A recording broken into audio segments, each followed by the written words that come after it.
Curry. ఇలా ఒక కాయ తీసుకొని శుభ్రంగా కడుక్కోవాలి.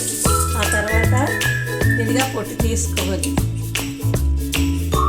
ఇలా ముక్కలు కట్ చేసుకోవాలి. మనకి ఏ రకం ఏ విధి కావాలో ఆ విధంగా ముక్కలు కట్ చేసుకొని ఒక బౌల్లో వేసుకోవాలి. అవి శుభ్రంగా మళ్ళీ కడుక్కొని ఆ నీరు వంపేయాలి.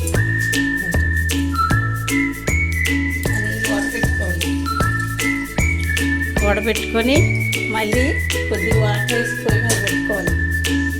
దాంట్లో వేరే వాటర్ వేసుకొని పొయ్యి మీద పెట్టుకోవాలి. స్టవ్ ఆన్ చేసుకోవాలి.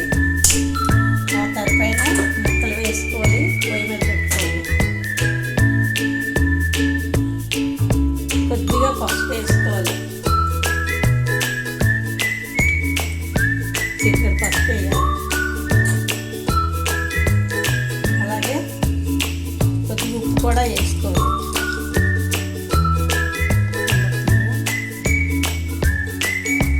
ముక్కలు మెత్తగా ఉడికేటట్టు పెట్టుకోవాలి. ఒక 5 నిమిషాలు. తర్వాత ఉడికిందో లేదో ఒకసారి చూసుకోవాలి. కత్తితో ఎలా పొడిస్తే ఎలా కనిపిస్తుంది ఉడికిపోయినట్టు. మెత్తనైపోతే దాన్ని మనం పక్కకి తీసుకోవాలి. మెత్తగా అయిపోయింది కాబట్టి దాన్ని పక్కన తీసేసుకొని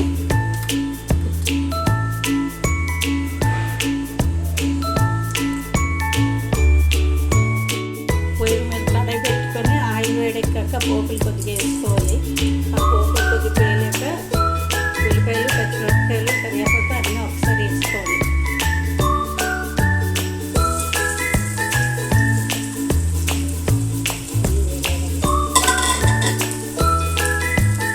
అన్నీ బాగా వేగాక గోల్డ్ కలర్ వచ్చే వరకు వేపాలి. తర్వాత ఆ ముక్కలు అందులో వేసుకొని ఇటువంటి ఇది చేసి కొద్దిగా పంచదార కానీ బెల్లం కానీ వేస్తే సరిపోతుంది.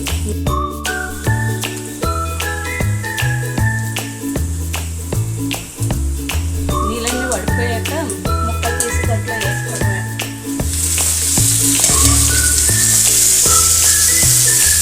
అలాగే కొద్దిగా వేగాక పసుపు, ఉప్పు, కారం కొద్దిగా కలుపుకోవడం.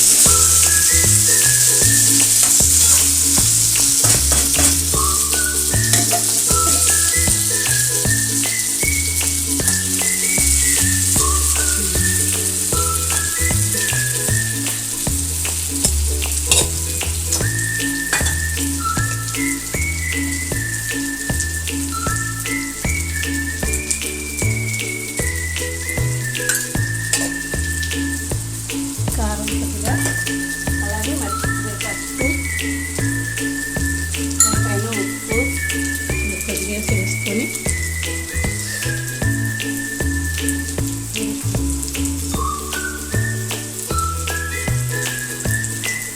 4 వైపులు కలిపేసుకొని దాంట్లో కొద్దిగా బెల్లం వేసుకుంటే చాలు. షుగర్ యాడ్ చేసుకున్నా పర్వాలేదు.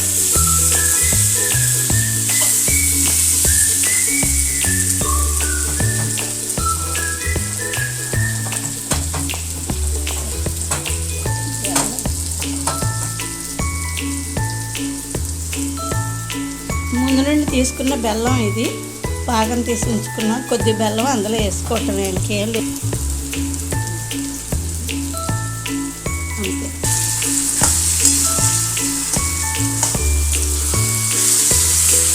బాగా కలుపుకోవాలి. 4 వైపులు కలుపుకొని చిన్న మూత పెట్టేసి దించేయడమే. మరి ఇంకేం లేదు.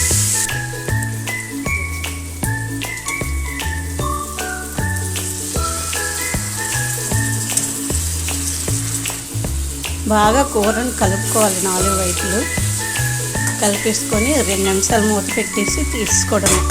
ఇంకేం లేదు.